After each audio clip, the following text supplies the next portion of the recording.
आंनि first president in charge हिसाबै appeal जोंनि गासै एबसु मावथिफोरनिसिम एपिल बेखौ फालिलांनांगौ आं माब्लाबानिफ्राय सानोमोन नाथाय दिनैनि गिबि प्रेसिडेन्ट इनचार्जनि मोनसे फिसा आरो बियो माहारियारि एपिल बे जाबाय जों बहाबा थाङोबा आं बहाबा थाङोबा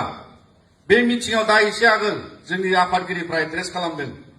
बेवहाय मोनसे सोदोबखौ बयबो गारनांगौ बिनिफ्राय एबसुआव थानायनि सिनाखियाव नोंथाङा बबे जिल्लानि बबे दखरानि लामायाव गारियाव बासाव हाथाय बाजाराव गला दखानाव लोगो मोनोबा मोनसेल' सोमोन्दो लानांगौ आदा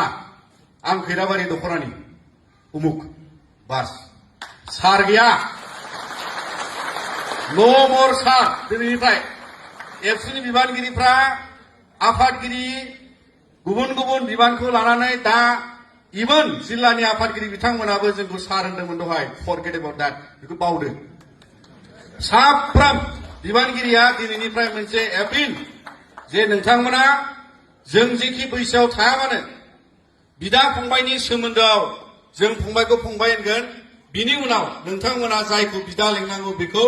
बिदा सोमोन्दो गाबज्रिनांगौ आब' सोमोन्दो गाबज्रिनांगौ बे जोंनि बर'नि गिबि दिनै माहारियारि सिन्ताजों खारनायनि दाराखान्थियाव बे सोलिनांगौ दा बेखायनो आं नोंथांखौ खावलायबाय आफादनि गेजेराव मानोना जों सिनाया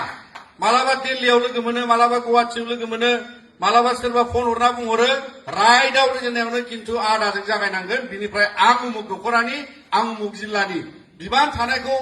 थानायजों दखराजों एबसुनि बिदा फंबायनि कानेक्सनाव बेबादि मोनसे कानेक्टिभिटिखौ जों एक्जिस्ट खालायनांगोन